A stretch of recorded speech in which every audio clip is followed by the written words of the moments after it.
Olá, bom dia, seja bem-vindo a este momento de Escola Bíblica da Igreja Presbiteriana do Calvário. Temos estudado aqui sobre as alianças do Senhor, as alianças que Deus fez com o homem. Já vimos a aliança que foi feita entre as três pessoas da Trindade, chamado Pacto Intratrinitário. Vimos o Pacto das Obras, o pacto que foi feito com Adão e em Adão com os seus descendentes. E também já começamos a ver a aliança da graça, que é aquela aliança que Deus fez após a queda.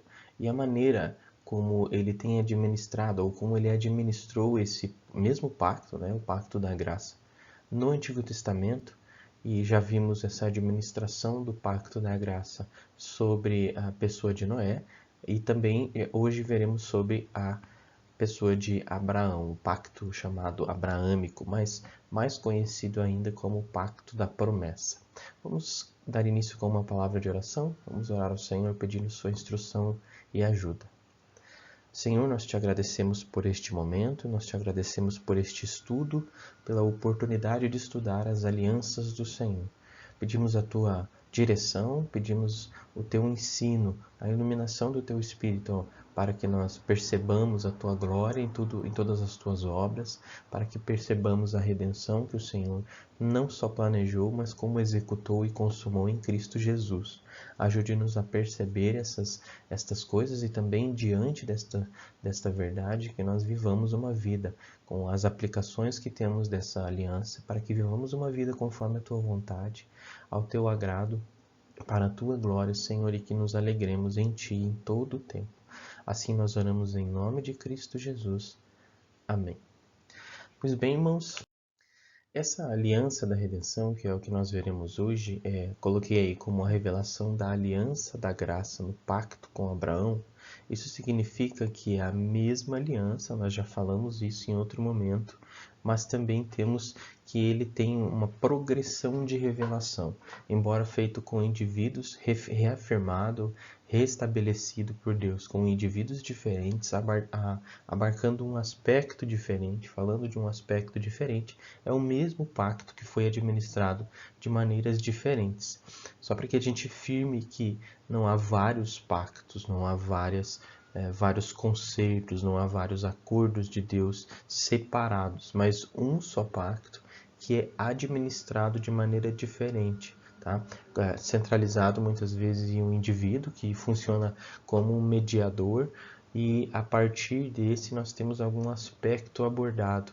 E estes pactos, eles apontam para Cristo Jesus, que é a consumação. E aí nós veremos a nova aliança, né, sob a administração do Novo Testamento mais à frente.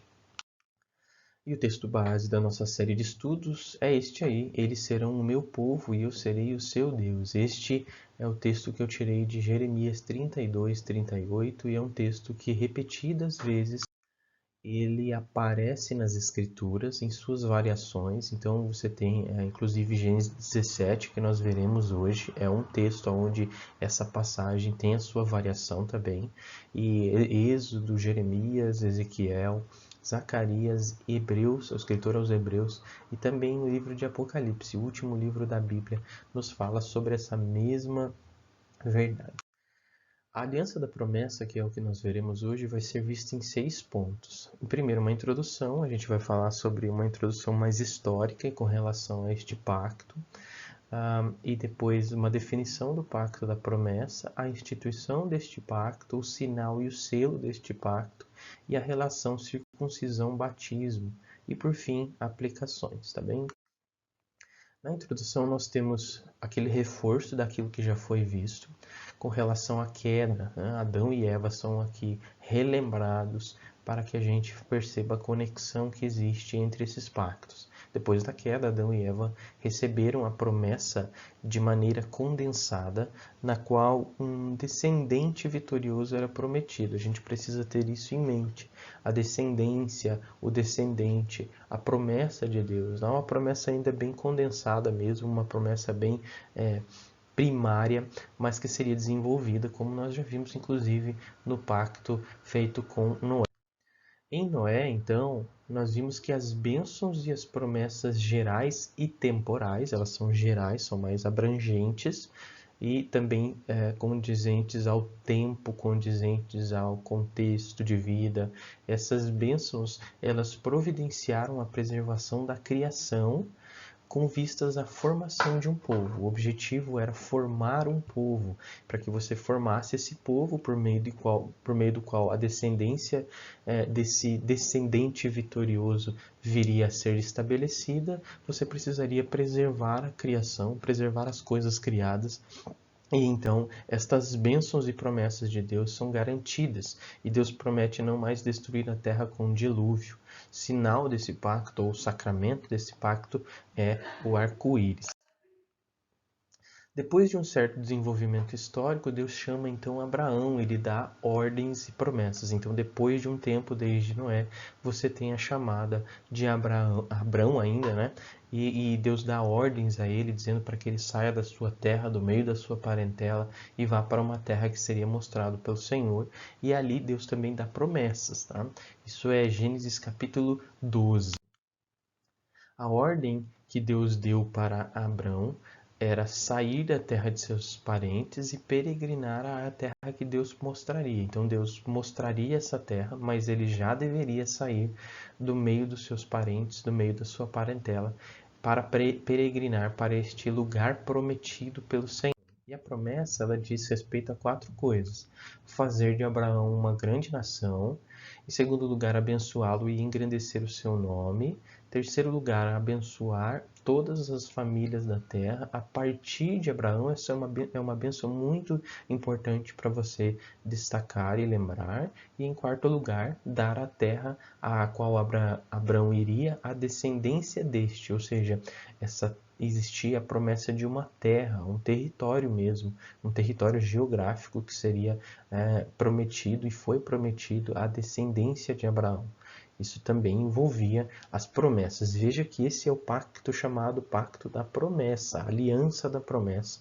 Então, esses elementos de promessa precisam estar vivos em nossa mente enquanto nós estudamos isso. Mesmo com essas promessas que foram dadas a Abraão, Abraão mentiu, por exemplo, por medo da morte. Na ocasião, em Gênesis 12, quando ele tem de descer ao Egito por causa da grande fome que assolou a terra naqueles dias. Então Abraão desce com a sua esposa, com os seus servos, com tudo que tem, ao Egito, para que encontre comida, encontre ali o que precisava. Mas ali Abraão, mente com medo de ser morto. Ele diz que Sara era sua irmã e não a sua esposa. Deus pune a Faraó por causa dessa mentira, inclusive, né, em que foi colocado, mas, ao mesmo tempo, Deus abençoa Abraão, porque depois ele enriquece, né, Abraão. Por meio de Faraó, Deus enriquece Abraão. E ali começam alguns elementos dessa aliança a serem feitas. Mas o caso é que, mesmo com essas promessas, Abraão tinha uma fé e uma confiança muito debilitada ainda. Por isso que ele mentiu por medo. Isso configura não fé, como nós temos visto muitas vezes e lemos muitas vezes como o Abraão, o pai da fé. Essa fé vai sendo desenvolvida, fortalecida pelo Senhor, e nós veremos como isso se dá. Depois desse evento no Egito, após se separar de Ló, Deus reafirma suas promessas a Abraão. Isso aí já é no capítulo 3, o capítulo seguinte. E aí nós podemos ter uma definição do pacto da promessa, uma definição um tanto longa, mas que a gente vai explorar como a gente tem feito aqui. A gente vai descompactar ela para ver aquilo que nós precisamos aprender. E aí eu coloquei que é uma aliança na qual Deus compromete-se com um homem mediante um solene juramento de sangue, bem como se compromete ou compromete-se a cumprir as promessas feitas a Abraão. Preste atenção nisso. A solenidade dessa aliança envolve um juramento de automaldição. Como sinal disto, Deus instituiu a circuncisão. Esses elementos vão ser explorados daqui para frente. Essa aliança, então, possui 2 características que serão feitas de maneira mais geral para a gente. Características ou aspectos relacionados. Esses aspectos não estão desconectados. Em primeiro lugar, a promessa da descendência que herdaria a terra de Canaã solenemente confirmada. Deus então tinha prometido que uma terra seria dada. Deus disse que era para ele sair do meio da sua parentela, porque ele mostraria uma terra que herdaria, e também a promessa da descendência era algo sempre muito evidente nas palavras de Deus com relação a Abraão. E o segundo aspecto ou característica, que também está relacionado ao primeiro ponto, é que o selo, o sacramento, o sinal dessa aliança, ele sinalizava ou simbolizava a guarda deste pacto. Tá? Então Deus está estabelecendo um pacto, está fazendo uma aliança com Abraão, mas ele também dá um sinal, como é costume nos nossos estudos aqui sobre aliança. Deus tem o seu sacramento. A instituição do pacto da promessa. E aí aquele primeiro ponto que a gente acabou de ver é trazido aqui, a promessa da descendência que herdaria a terra de Canaã solenemente confirmada. Isso aqui que a gente vai ver agora está firmado, está exposto ali no capítulo 15 do livro de Gênesis. A gente vai explorar alguns versículos e vai ver como é que essa solenidade é feita. Primeiramente, nós vemos esse pacto como uma administração divina em sua origem, estabelecimento, confirmação e cumprimento.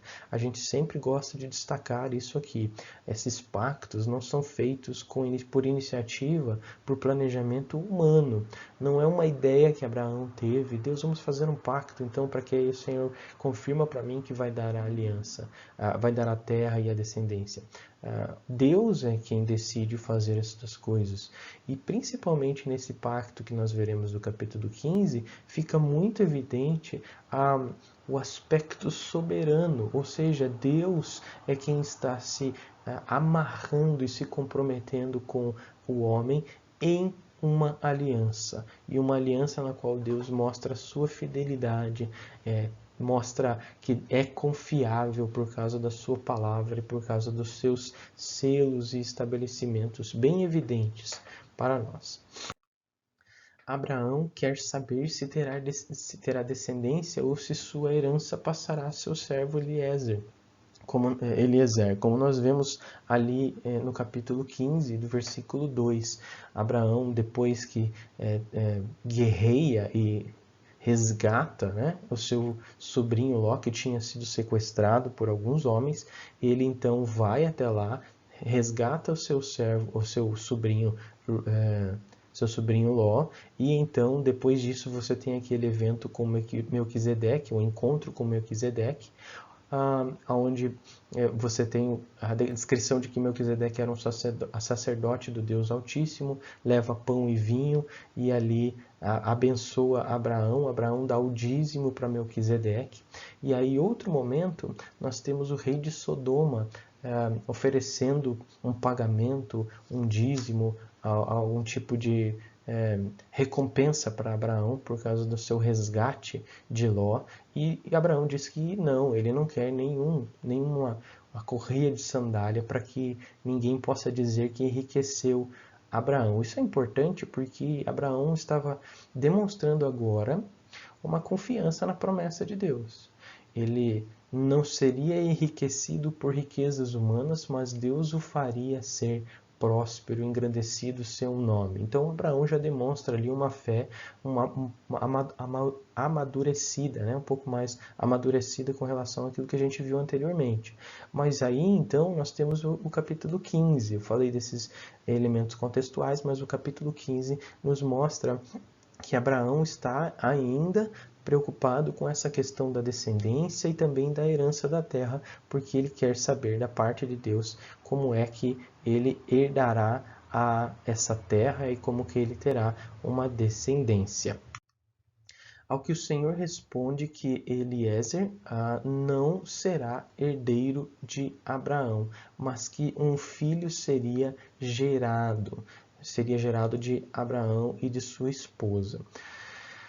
Nós temos aqui que Deus confirma que seu servo não seria o herdeiro, porque era muito comum que o servo, uma vez que o Senhor não tivesse filhos, herdasse então a riqueza e todas as coisas do seu Senhor. Mas neste caso Deus diz que não seria o seu servo, mas seria um filho gerado de Abraão e de sua esposa. Isso também é muito importante, inclusive para a narrativa bíblica que nós vemos posteriormente.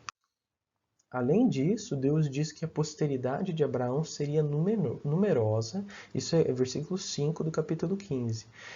Como é numeroso o número de estrelas do céu. Você conhece bem essa história, mas ali diz que Deus leva Abraão para fora e o faz olhar para os céus e tentar contar as estrelas, se ele conseguisse.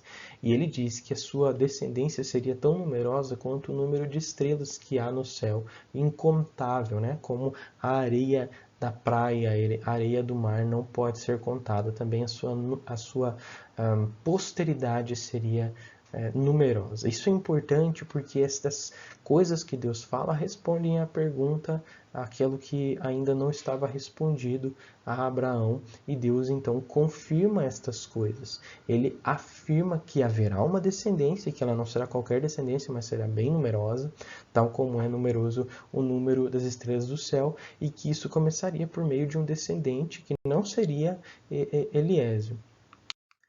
Diante disso, Abraão creu no Senhor e isso lhe foi imputado para a justiça. Isso é o versículo 6, e essa expressão mostra um comentário, né, de Moisés falando sobre a postura, sobre o coração de Abraão depois que Deus fez essas promessas.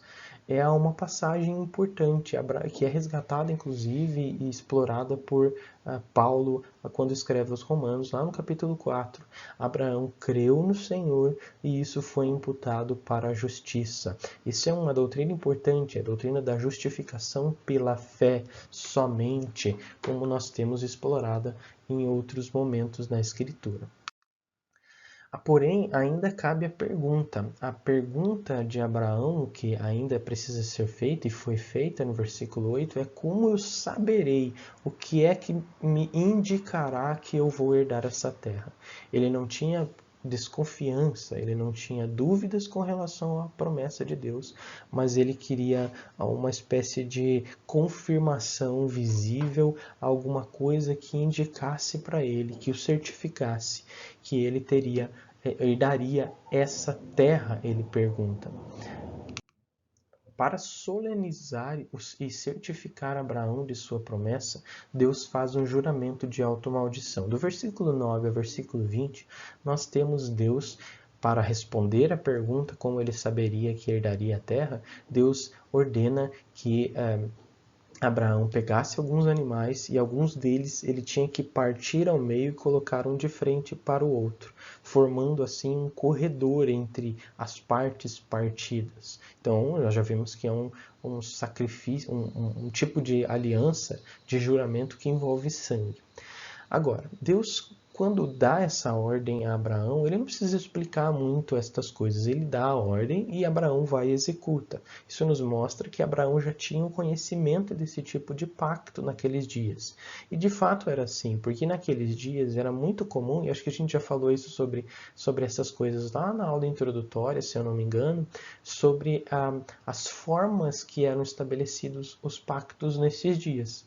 Era comum nas civilizações antigas que houvesse o partir de animais, formasse um corredor entre as partes dos animais e as duas pessoas ou mais pessoas que estivessem entrando em um acordo e uma aliança, o que eles fariam era passar neste corredor de sangue, por assim dizer. Estas pessoas passavam ali como se estivessem dizendo, com essa passagem, que aconteça comigo o que aconteceu a estes animais se eu não cumprir a minha parte da aliança. Era isso que era muito comum de se fazer naqueles dias. Mas nós precisamos considerar uma diferença com relação à narrativa neste ponto de Gênesis 15. Deus está usando um elemento que era comum naqueles dias para certificar, e essa era uma imagem muito forte para Abraão. Então isso significa que tinha um significado e fazia todo sentido para ele e realmente faria com que ele soubesse que herdaria a terra. Então Deus manda que ele parta os animais, Abraão partisse esses animais e fizesse esse corredor para que fosse passado por ali, nesse corredor de sangue.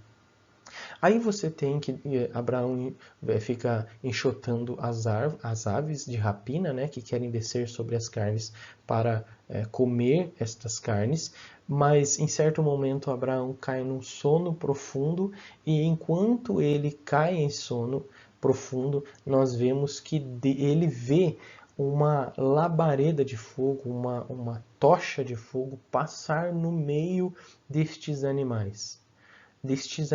O que significa isso? Nós já falamos. Quem passa nesse corredor de sangue está auto-amaldiçoando, no sentido de que aconteça comigo o que aconteceu a estes animais se eu não cumprir a minha parte do pacto. Mas o elemento mais interessante é que, neste caso, Abraão não passou no meio do corredor de sangue. Somente Deus passou ali. Isso significa que somente Deus jurou fidelidade nessa aliança. Nós não temos um juramento por parte de Abraão. Nós não temos Abraão passando no meio das partes dos animais para demonstrar a sua fidelidade, para se auto-amaldiçoar caso ele não cumprisse. Deus quis que fosse assim e era para ser assim e foi assim. Somente Deus jurou fidelidade. Abraão agora sabe que Deus há de o fazer herdar a terra em sua descendência. Então a pergunta foi respondida: como saberei que hei de herdar a terra, ou essa terra, por meio desse pacto, dessa aliança? Somente Deus jura fidelidade. Deus está dizendo, Deus poderia apenas só falar a sua palavra, ela é suficiente para nos dar confiança, mas Deus quis condescender, como nós já falamos, ele quis se envolver por meio de um pacto, ele quis firmar e fortalecer, inclusive visualmente, essa expressão de fidelidade. Talvez para nós hoje em dia fosse registrar em cartório, colocar várias testemunhas, penhorar alguma coisa para dizer que você está amarrado em contrato, em aliança com aquela pessoa e está prometendo que vai cumprir a sua parte do acordo. Neste caso, somente Deus é quem estabelece essa aliança. Em segundo lugar, a essência desse pacto é de que Deus será Deus de Abraão e de sua descendência. E agora nós vamos para Gênesis capítulo 17, do versículo 7 até o versículo 9. Isso configura união e comunhão com Deus. A grande questão é que aquele texto que nós falamos lá no início, que é o texto base dos nossos estudos, fala que eu serei o seu Deus e eles serão o meu povo. Pois bem, em Gênesis 17 nós temos a primeira ocorrência dessa variação desse texto. Isso significa que a essência do pacto, a parte mais importante, a parte essencial desse pacto é o fato de existir uma relação, uma união e uma comunhão entre Deus e o seu povo. E aí nós vamos para o quarto ponto, que fala do sinal e selo do pacto da promessa. O selo da aliança como sinal da guarda deste pacto. Além da promessa que Deus fez por meio daquele ritual solene, né, de maldição, Deus quis dar um penhor desta aliança por meio de um sinal. O sacramento, que é um sinal, a gente já falou que sacramento significa um sinal visível de algo invisível. O sacramento desta aliança foi a circuncisão. A circuncisão era um método também antigo, que é também comum naqueles dias, mas Deus toma este sinal comum naqueles dias, mas dá um significado totalmente diferente para ele. Esta circuncisão era aplicada, nós veremos, somente nos homens, e ali era tirado o prepúcio do órgão sexual do homem. E ali nós temos então uma expressão bem dolorosa e visível, mas muito marcante de um pacto, de uma aliança. Deus poderia ter usado qualquer outro sinal, mas quis usar esse sinal que tem todo um significado, como nós podemos ver também. Convém notar que este sinal simboliza o relacionamento pactual com Deus. Era um sinal visível de pertencimento ao povo de Deus. Não é que só existe aliança com relação a circuncisão, nós vemos que Deus primeiro fez o pacto, no capítulo 15, e só no capítulo 17 é que Deus dá um sinal. Agora, não só um sinal como Abraão tinha visto naquela visão, naquele sonho, mas agora nós temos um pacto visível, marcante para o homem, inclusive, da qual o homem poderia ter acesso a todo tempo e saber que é um sinal desta aliança. É um pacto, é uma forma de lembrar, é uma forma de simbolizar e sinalizar um pertencimento ao povo de Deus. Nós falávamos anteriormente que existe o aspecto de união e comunhão, né? Porque a essência do pacto é pertencer a Deus e Ele ser o nosso Deus. Então agora Deus imprime no homem, ele dá esse sinal na carne do homem para que ele saiba que pertence e agora ele tem um comprometimento de aliança com Deus. A circuncisão era aplicada aos homens, como já falamos, seja menino a partir de 8 dias ou adulto, mas o homem era circuncidado. E veja que este é um sinal importante. Deus fez com que isso só acontecesse com o homem, e o homem era um representante do seu lar. Isso significa, por exemplo, considerar que quando uma mulher ficava viúva, ela tinha que se ligar a um outro cabeça, a um outro chefe ou a outro representante. Então ela casava de repente com um irmão deste homem que era seu marido e faleceu. Isso porque Deus trabalhava desde o Antigo Testamento com famílias. Deus se relacionava sempre considerando famílias. Ele não considerou necessariamente indivíduos neste pacto, inclusive, mas Deus está trabalhando com famílias, com grupos familiares. Dessa forma, vemos que Deus lida com famílias em seus sinais da aliança, seja no Antigo Testamento ou seja no Novo. Estes dois textos, tanto de Gênesis quanto de Atos, nos mostram isso.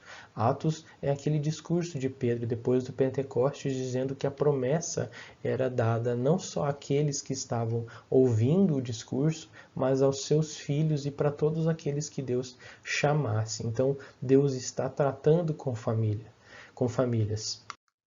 A circuncisão era então necessária para a inserção no povo de Deus, fosse um hebreu, um judeu ou estrangeiro. Este sinal não era necessariamente judaico, por assim dizer.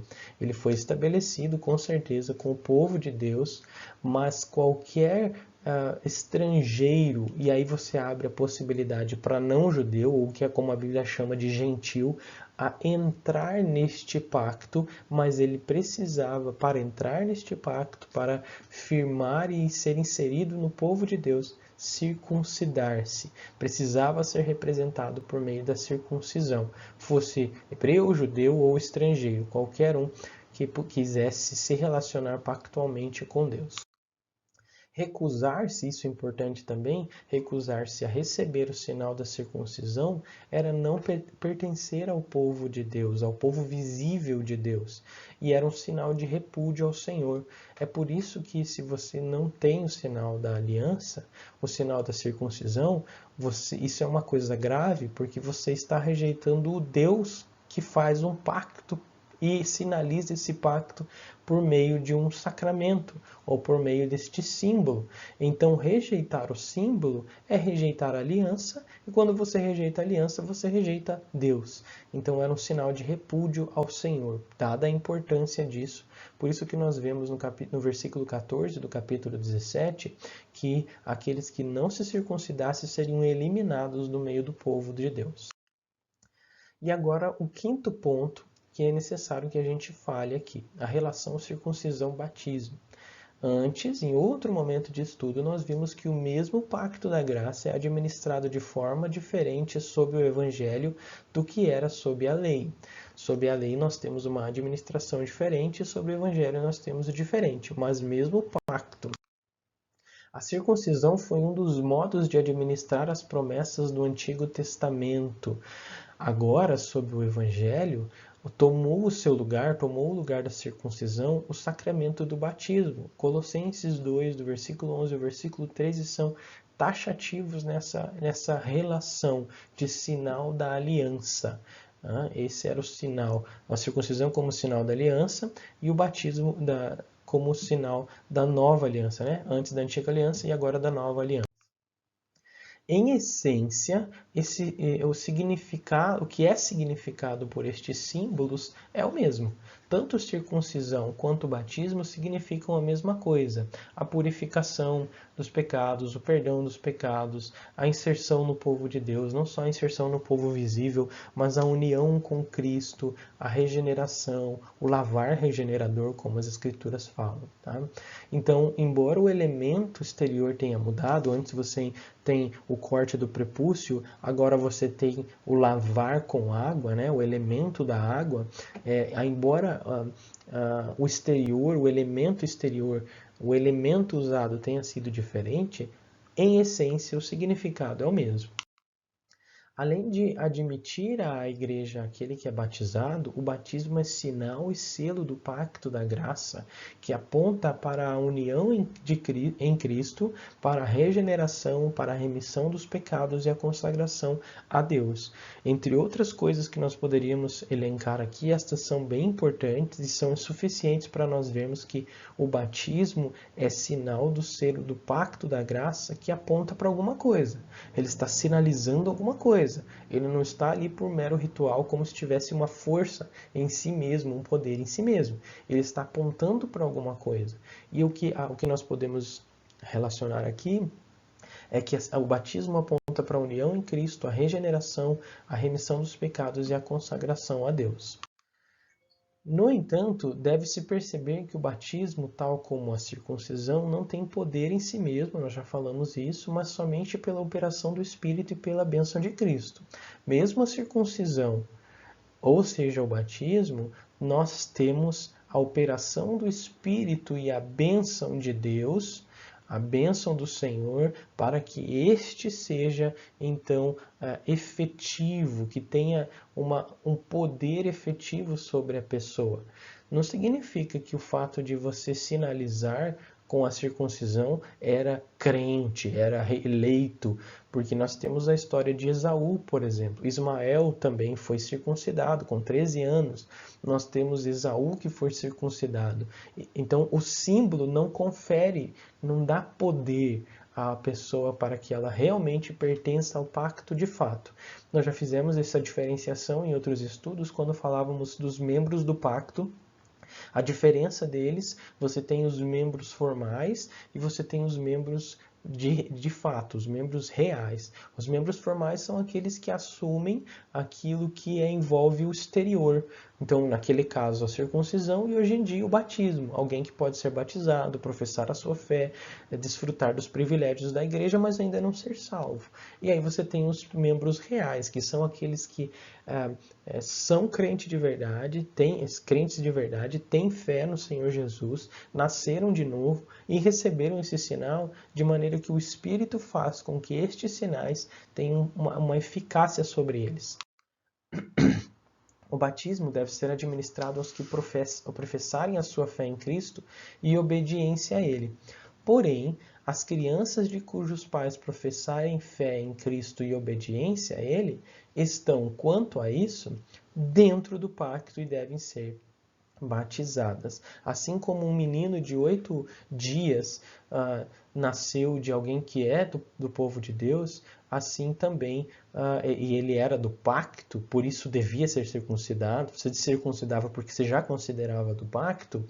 Aqui nós temos que as crianças são batizadas quando os pais professam a sua fé e são batizados também, porque eles já estão dentro do pacto. Você sinaliza com esse sinal. Nós sabemos que o sinal em si não confere nenhum poder em si mesmo. Ele não tem poder em si mesmo. Mas o sinal do pacto está ali. Quando houver fé, você já tem o sinal. Quando houver profissão de fé, você já tem o sinal.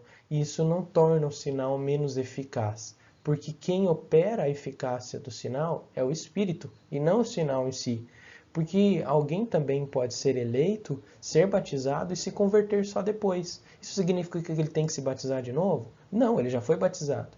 Aquilo tem um efeito por causa da operação do Espírito. mesmo que tenha sido 2 dias, ou 3 anos, ou 10 anos antes da sua conversão, esse batismo, ainda que seja adulto, como alguns advogam. Mas este sinal já está ali, já simboliza, mas ele é sacramento porque o Espírito opera neste sinal, através deles, fortalecendo a fé, agraciando este crente. E algumas aplicações importantes. Nós temos 3 aplicações hoje. A promessa divina é garantida por juramento. Uma vez que não há ninguém superior a Deus, ele jurou por si mesmo. Hebreus 6, 13 fala sobre isso, inclusive fazendo alusão ao juramento que fez a Abraão. Nós vimos ali em Gênesis 15 que Deus fez juramento sozinho e por si mesmo. Ele, Deus, é quem se colocou em automaldição em caso de descumprir a sua promessa. Isso é importante para a gente considerar. Como Deus se relacionou em aliança também é algo que precisa ser evidente para nós. Porém, Deus não pode negar a si mesmo, ainda que sejamos infiéis a Ele. Segundo Timóteo, capítulo 2, versículo 12 e 13, fala que nós podemos ser infiéis. Mas Deus não pode ser infiel, porque Ele não pode negar a si mesmo. E aí a sua promessa a Abraão, então, visava preparar o caminho de Cristo, o descendente prometido do pacto da graça. Nós começamos esse estudo relembrando, a promessa que foi feita a Adão e Eva, que eles teriam um descendente que pisaria a cabeça da serpente. E o que nós temos em Noé é também a confirmação da descendência. Inclusive, nós temos as promessas e as bênçãos de Deus para que houvesse um povo, para que chegasse o momento onde esse descendente viesse e resolvesse esse problema. Aqui, na aliança da promessa, no pacto da promessa, nós temos que isso apontava para preparação. Deus estava prometendo que uma descendência viria, porque ele tinha em vista, em mente, a vinda de Cristo. Então, na plenitude do tempo, Cristo se manifestou, enviado do Pai, para que todo o que nele crer não tenha vida eterna. Então, no momento exato, no momento oportuno, projetado, predeterminado por Deus, Cristo veio ao mundo. E ele veio, inclusive é importante falar isso, que ele se fez maldição por nós. Ele teve o rasgar da sua carne, como Hebreus fala sobre isso. No rasgar da sua carne, pelo seu sangue, nós temos acesso à presença de Deus continuamente. Então, na plenitude do tempo que Cristo se manifestou, enviado do Pai, para que todo que nele crer tenha vida eterna. Nós vemos essa história ser firmada, estabelecida e prometida em Abraão, milhares de anos depois antes de Cristo. Este dia chegou e o cumprimento da promessa foi estabelecido. Deus cumpriu a sua promessa que fez envolvendo automaldição, inclusive. Ele estava se relacionando com Abraão. Isso perpassou toda a história e se cumpriu quando Cristo vem. E ele vem enviado do Pai para que nós creiamos nele. Isso é amor da parte de Deus. Outra aplicação, negligenciar o símbolo era negligenciar a aliança divina e, por conseguinte, rejeitar Deus. Nós falávamos sobre isso anteriormente, isso ficou claro. Não ser circuncidado era não pertencer ao povo de Deus. Uma vez que a circuncisão deu lugar ao batismo, não podemos negligenciar esse sacramento nem privar nossos filhos deste selo e sinal. Assim como um pai não poderia privar o seu filho do sinal da aliança, porque ele já fazia parte do pacto, se ele fizesse isso, o seu filho seria eliminado do meio do povo, e ele mesmo provavelmente seria eliminado do meio do povo, nós não devemos negligenciar. Uma vez crentes, não devemos negligenciar este sinal e selo dos nossos filhos que já fazem parte do pacto.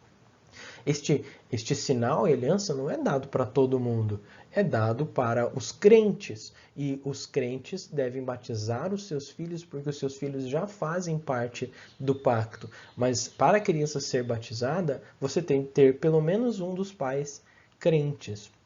Ainda que o batismo em si não tenha poder, e nós falamos sobre isso também, o Espírito e a bênção de Cristo fazem deste sinal, deste sacramento, um meio de graça. Isso significa que os benefícios da mediação de Cristo são conferidos aos crentes por meio deste rito. É por isso que, tanto anteriormente quanto hoje em dia, nós podemos chamar de esta aliança quando batizamos. Porque o batismo ele está tão ligado à aliança que ele como que se confunde. E você pode dizer esta aliança quando está batizando. Porque aliança e sinal estão conectados. Deus conectou estas coisas. E dessa forma, os benefícios da mediação de Cristo são dados, são passados e conferidos aos crentes por meio deste rito. E nós não podemos negligenciar esse rito. Se você não se batizou, deve procurar isso o mais rápido possível, claro, considerando toda a realidade, a natureza do rito e cumprir o mandamento de Deus em Cristo Jesus, para que você usufrua dos benefícios da mediação de Cristo que são conferidos por meio deste rito. E também não deve negligenciar esse rito aos seus filhos que já fazem parte da aliança. E uma terceira e última aplicação, uma vez que nós já somos batizados, considerando que você já é batizado, nós devemos tirar proveito desse nosso batismo. Isso pode ser cumprido por toda a vida. Por mais que você não tenha que se batizar sempre e sempre, isso não significa que você não pode tirar proveito do batismo quando alguém está sendo batizado. Isso porque isso deve ser cumprido por toda a nossa vida, mas de modo muito especial em tempos de tentação e quando assistimos à administração desse sacramento a outros. São momentos onde a gente pode tirar proveito desse batismo. Nós devemos, então, para tirar proveito de nosso batismo, ter séria consideração de sua natureza e finalidade, e também daquilo que nos foi conferido de Cristo por meio dele. Veja, se o batismo é um meio pelo qual Deus nos confere os benefícios da mediação de Cristo, isso pelo poder do Espírito, não tenha dúvida, nós já falamos sobre isso. Se é assim, nós devemos considerar a sua natureza, a natureza dele, o que é o batismo, mas também para que ele foi colocado e foi dado, e aquilo que é dado a nós através dele. Lembrar destas coisas é fortalecer a nossa fé, é rememorar aquilo que nós temos de importante para a nossa salvação por meio do batismo. Também serve para nos humilhar devido à nossa corrupção pecaminosa. Nós nos lembramos de quão pecadores somos e precisamos da purificação e do perdão dos nossos pecados. Veja, estas coisas estão simbolizadas no batismo. Então, ainda que você já tenha sido batizado, mas vê alguém sendo batizado, lembre-se destas verdades neste momento. Lembre-se da sua corrupção pecaminosa, do seu coração pecaminoso que precisou ser circuncidado, ou seja, purificado, marcado por Deus. Nós também podemos avaliar os nossos votos na ocasião do batismo, porque quando nós nos batizamos, quando batizamos os nossos filhos, nós fazemos votos, nós fazemos juramentos e promessas ali. E isso é feito diante de Deus, envolvido num pacto. E aí, no momento que você assiste uma celebração de batismo, é um bom momento para você lembrar dos seus próprios votos. Como é que você tem andado em relação aos seus próprios votos? Você tem cumprido os seus votos ou você tem negligenciado? Este é um bom momento, então, para nós tirarmos proveito do batismo. E outras coisas mais poderiam ser ditas em relação ao tirar proveito do nosso batismo. Então, nós temos essas verdades evidenciadas na aliança da promessa, aliança que foi feita através de Abraão. Nós vimos que Deus cumpriu essa promessa, a promessa que ele tinha feito por meio de automaldição, por um juramento solene, quando passou como na sua teofania, na sua manifestação, passando aquela tocha de fogo acesa no meio daqueles animais, Deus ali estabeleceu solenemente que ele cumpriria e que ele estava de fato evidenciando não só a Abraão, mas a todos nós, que ele cumpriria a promessa de dar uma terra à descendência e que teria uma descendência. Deus cumpriu, deu uma terra e Deus cumpriu. Por meio da descendência, nós temos o descendente que resolve os nossos problemas, que traz a redenção. Na plenitude dos tempos, Cristo se manifestou. E nós temos que antigamente você tinha o sinal desse pacto como a circuncisão. Mas hoje nós temos essa circuncisão de coração simbolizada no batismo. O batismo é o sinal da nova aliança que substitui a circuncisão. O que antes era promessa agora é cumprimento. É assim que nós vemos o Novo Testamento, como cumprimento das coisas do Antigo Testamento. A circuncisão passa a ser o batismo. Colossenses 2 deixa isso muito claro para nós. E como anteriormente você não deveria negligenciar este sinal para você mesmo, porque isso seria configurar rejeição a Deus e a sua aliança, também não deveria rejeitar e privar os seus filhos, que já faziam parte do pacto. Você só sinalizava com a circuncisão porque ele já era parte do pacto, mesmo que fosse alguém que se tornou descrente, como no caso de Esaú. Mas hoje em dia nós batizamos os nossos filhos porque eles já fazem parte do pacto, nós só sinalizamos isso. E somente de pais crentes. Nós veremos isso mais para frente, inclusive sobre o batismo infantil, que é uma discussão que sempre dá polêmica, né? O que é muito questionado, nós veremos quando considerarmos, inclusive, a realidade da nova aliança. Mas já é um momento oportuno para nós trazermos isso, evidentemente. Tá bem? Vamos orar para encerrar este momento, agradecer ao Senhor. Pai, obrigado por este momento juntos, onde o Senhor nos ensinou as tuas verdades, a tua verdade e as facetas dela, o brilho dela, o Senhor nos mostrou por meio do teu Espírito. Obrigado, Pai, porque o Senhor nos confere segurança, porque o Senhor cumpriu a sua promessa anteriormente. E uma vez que o Senhor não pode negar a si mesmo, não pode deixar de ser fiel, nós sabemos que o Senhor cumpre as suas promessas que tem em Cristo o amém e o sim, que tem a confirmação em Cristo. Nós estamos firmados em Cristo. Nós fazemos parte do mesmo povo de Abraão, o pai da fé, a descendência verdadeira de Abraão. Nós fazemos parte dela porque nós fomos inseridos nele, nesse povo, nessa descendência, por causa de Cristo Jesus. Abraão depositou a sua fé em Cristo. Nós depositamos nossa fé em Cristo. É esse o descendente que vem e cumpre as promessas da aliança feita a Abraão. É ele quem cumpre todas as demais promessas do Antigo Testamento e nós estamos firmados nele. Obrigado, Pai. Obrigado também porque na tua sabedoria o Senhor nos deu o sinal da aliança que é a nós e aos nossos filhos. Não permita-nos negligenciar e também nos ajude a sempre tirar proveito desse elemento, desse batismo, desse sacramento.